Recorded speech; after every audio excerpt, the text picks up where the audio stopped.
Hi, this is Revathi. Welcome to అందమైన కథల పొదిరిల్లు. వీడియోస్కి లైక్స్, కామెంట్స్, షేర్ చేస్తున్న మిత్రులందరికీ నా హృదయపూర్వక ధన్యవాదాలు. తొలి ముద్దు ఎపిసోడ్ నెంబర్ 85. ఎర్రగా పండిన చేతుల్ని చూసుకుంటున్న పెళ్లి కూతురు యష్ పంపించిన ఫోటోని చూసి ఒక్కసారిగా ఆశ్చర్యపోతూ, అమ్మో, అసలు ఆ రోజు ఏం జరిగిందో పూర్తిగా తెలుసుకోవాలి అంటూ యష్కి ఫోన్ చేస్తుంటుంది. ఫోటో పంపించగానే తన నుండి ఫోన్ కాల్ వస్తుందని ముందే గ్రహించిన యష్ కాల్ లిఫ్ట్ చేసి, ఏంటి దీక్ష అని అడుగుతాడు నవ్వుతూ. నీ దగ్గర నేను అలా ఎలా పడుకున్నాను యష్? కొంప తీసి మన ఫస్ట్ నైట్ ఆ రోజు కాలేదు కదా అని అడుగుతుంది అనుమానపడుతూ. ఏమొద్దు, నీ కళ్ళకు నేను ఎలా కనిపిస్తున్నాను? నిన్ను మత్తులో ఉంచి నీతో ఒకటవుతానని ఎలా అనుకున్నావు అని అడుగుతాడు. అంటే యష్, ఫోటో నేను నీ దగ్గర అలా పడుకోవటం చూసి ఏదో అనుమానం కలిగింది అని అంటుంది. అలా ఏమీ జరగలేదు, లేనిపోని భయం పెట్టుకొని నన్ను అనుమానించకు అంటాడు. అసలు ఆ రోజు ఏమైంది యష్? నేను మత్తులోకి వెళ్ళిపోయిన తర్వాత తెల్లారి కళ్ళు తెరిచి చూసేసరికి బెడ్ మీద ఉన్నాను. సెక్యూరిటీని నీ గురించి అడిగితే నువ్వు ఆ నైట్ వెళ్ళిపోయావని చెప్పాడు. మరి ఈ ఫోటో ఎలా అని అడుగుతుంది. ఏం జరిగిందో నేను అంత క్లియర్గా చెప్తాను విను అంటూ ఆ రోజు జరిగింది చెప్తుంటాడు. ఆ రోజు ఫామ్ హౌస్లో ఐస్ క్రీమ్ తిన్న దీక్ష మత్తులోకి వెళ్ళి యష్ మొహాన్ని చేతిలోకి తీసుకొని, నువ్వంటే ఇష్టమని మాత్రం ఒక్కటే అర్థమవుతుంది యష్. నిన్ను ఇలాగే చూస్తూ కాలం గడిపేయాలనిపిస్తుంది. నువ్వంటే అంత పిచ్చి యష్ అని మత్తులో మాట్లాడుతుండగా, దీక్ష, ఆ మత్తుల నుంచి బయటకు రావడానికి ప్రయత్నించు అని యష్ అంటుండగానే అప్పటికే పూర్తి మత్తు ఆవరించిన దీక్ష టక్కున యష్ పెదవులు అందుకొని ముద్దు పెడుతుంటుంది. కలర్ క్యాండిల్ లైటింగ్లో వాళ్ళ పెదవులు మళ్ళీ అలా కలుస్తాయి. ఆ పరిస్థితికి యష్ ఒక్కసారిగా షాక్ అవుతుంటాడు. కానీ మనసులో ఉన్న ప్రియసఖి నుంచి ఎంతో ప్రేమగా అందుతున్న ఆ ముద్దుకి పూర్తిగా సహకరిస్తూ దీక్ష నడుం చుట్టూ చేయి వేసి దగ్గరగా పట్టుకొని ఆ ముద్దులో లీనమైపోతుంటాడు. తన ముద్దుకి యష్ స్పందిస్తున్నాడని తెలుసుకోలేనంతగా మత్తులో ఉన్న దీక్ష ముద్దు పెట్టి ఆ మత్తులోని యష్ హృదయం మీద వాలిపోతుంది. వాళ్ళని గమనిస్తున్న నీడ వాళ్ళ దగ్గరికి వస్తుంటుంది. ఆ నీడ ప్రతాప్ గారిదని యష్కి ముందే తెలుసు కాబట్టి యష్ ఆ నీడని చూస్తూనే మత్తులో ఉండిపోయిన దీక్షని కన్నీళ్లు పెట్టుకుంటూ ప్రేమగా తనని హృదయానికి హత్తుకుంటాడు. ప్రతాప్ గారు వాళ్ళ దగ్గరికి వచ్చి యష్ హృదయం మీద వాలిపోయిన ఉన్న దీక్ష తల నిమురుతూ, ఏమంటుందిరా నా బంగారు తల్లి అని అంటాడు బాధగా. యష్ కన్నీళ్ళు తుడుచుకొని, నీ బంగారు తల్లి నన్ను బాగా మిస్ అవుతుందంట నాన్న. ఈ జన్మలో కాకపోయినా వచ్చే జన్మలో అయినా నన్ను ప్రేమిస్తావా యష్ అని దీనంగా అడుగుతుంది ఈ పిచ్చిది. మళ్ళీ జన్మలో నేను ఇలా పుట్టకుండా మంచి రంగుతో నీకు తగ్గ అందగత్తెగా శృతిలా అందంగా పుట్టాలనుకుంటున్నాను. అలా పుడితేనన్నా నువ్వు నన్ను ప్రేమిస్తావన్న చిన్న ఆశ అంటూ ఏదేదో మాట్లాడుతుంది నాన్న అని అంటాడు. కోడల పరిస్థితికి ప్రతాప్ గారు కూడా కన్నీళ్ళు పెట్టుకుంటూ, పాపం రా నా కోడలు, ఇంకా ఎన్నాళ్ళు రా నా కోడలికి ఈ శిక్ష అని అడుగుతాడు.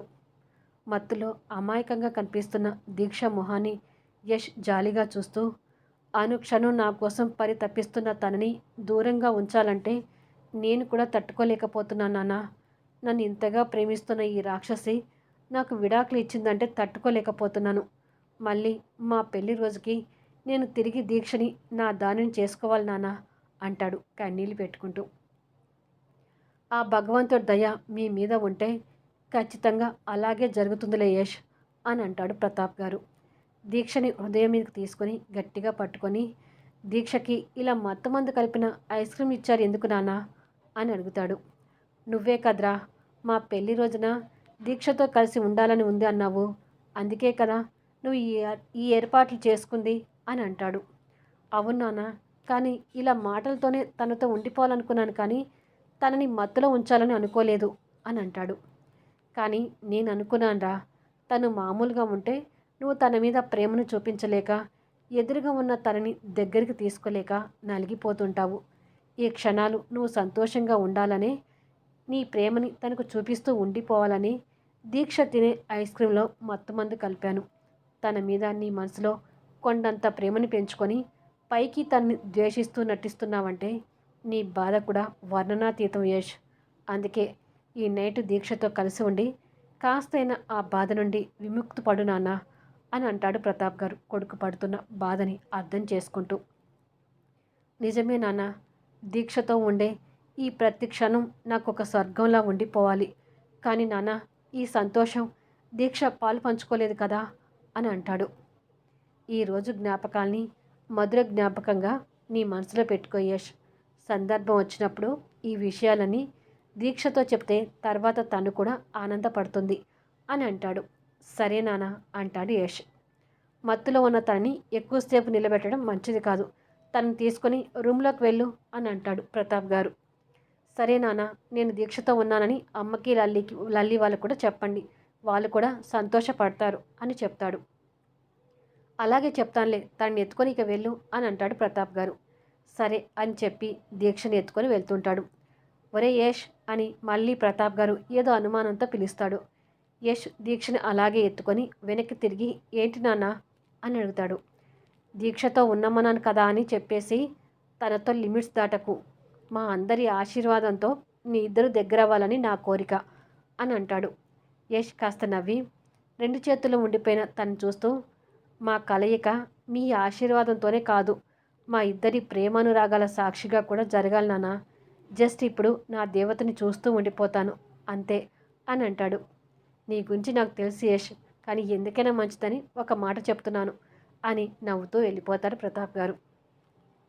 యష్ కూడా కాస్త నవ్వుతూ దీక్షని ఎత్తుకొని అందంగా అలంకరించిన రూమ్లోకి వెళ్తాడు.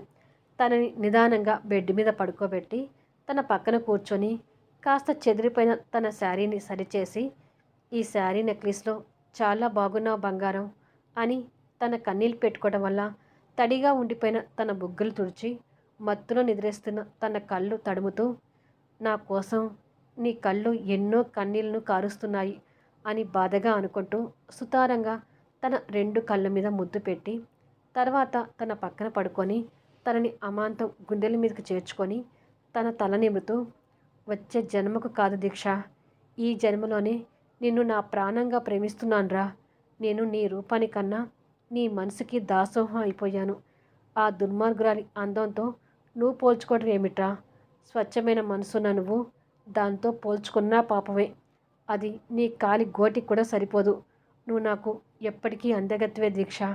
నీలాంటి మంచి మనసున్న అమ్మాయి మనసులో నేను స్థానం సంపాదించుకోవడం నిజంగా నా అదృష్టం అంటూ తన తల నిమురుతూ కన్నీళ్ళు పెడుతుంటాడు. ఎప్పటికైనా ఇది మన జ్ఞాపకంగా ఉంటుంది దీక్ష అని అనుకుంటూ తన నుదుటిన ముద్దు పెట్టి ఫోటోలో బంధించుకుంటాడు. అలా ఆ నైట్ అంతా దీక్షని హృదయం మీదకి తీసుకొని పడుకోబెట్టుకుంటాడు.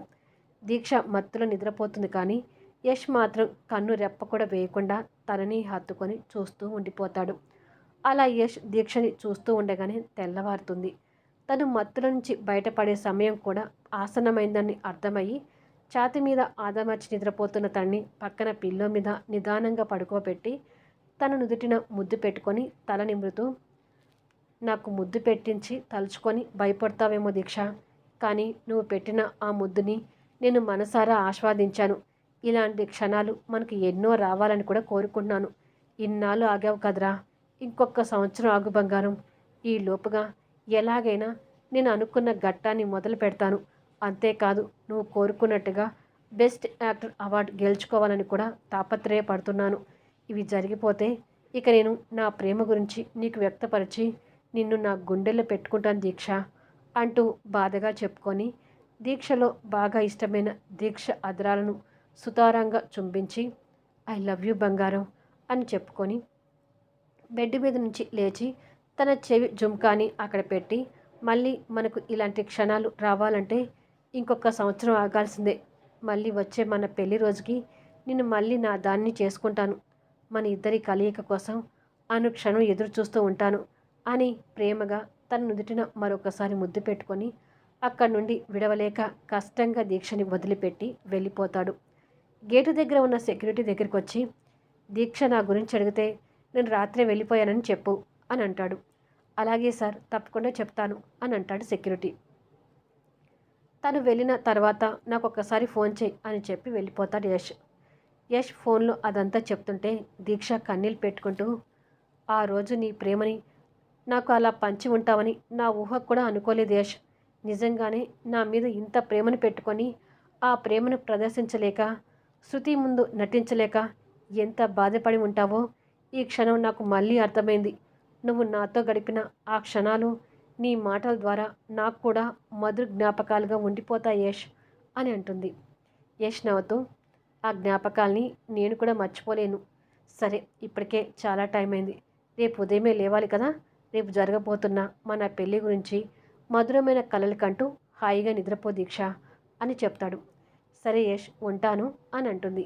యష్ కూడా ఫోన్ పెట్టేసి పెయింటింగ్ చేతిలోకి తీసుకొని హత్తుకొని పడుకుంటాడు. మరుసటి రోజు ఉదయం దీక్ష వాళ్ళ ఇంట్లో పెళ్లి సందడితో అందరూ బిజీగా ఉంటారు. త్వరగా అన్ని పనులు కానివ్వండి, ఇంకా చాలా పనులున్నాయి అంటూ స్వప్న బంధువుల్ని హడావిడి పెడుతుంటుంది. అదే సమయంలో ఒక పాత నేత చీర ధరించి ఎవ్వరూ గుర్తుపట్టలేనంతగా మొహానికి నల్ల రంగు పూసుకొని ఆ ఇంటి వైపు తొంగి చూస్తూ ఉంటుంది శృతి. బయట వంటల దగ్గర జానకి గారు ఉండటం గమనించి ఈవిడని బోల్తా కొట్టించి ఎలాగైనా ఇంట్లోకి ఎంటర్ అయి నా పని నేను చేసుకొని బయటపడాలి అని అనుకొని జానకి గారి దగ్గరికి వెళ్ళి గొంతు మార్చి, అమ్మా, నాకు ఏదైనా పని ఇప్పిస్తారా అని పని మనిషిలా దీనంగా అడుగుతుంది. మరి శృతి ఏం చేస్తుంది అనేది నెక్స్ట్ వీడియోలో చూద్దాము. వీడియో నుంచి వెళ్ళిపోయే ముందు దయచేసి లైక్స్ ఇవ్వండి, కామెంట్ షేర్ చేయండి.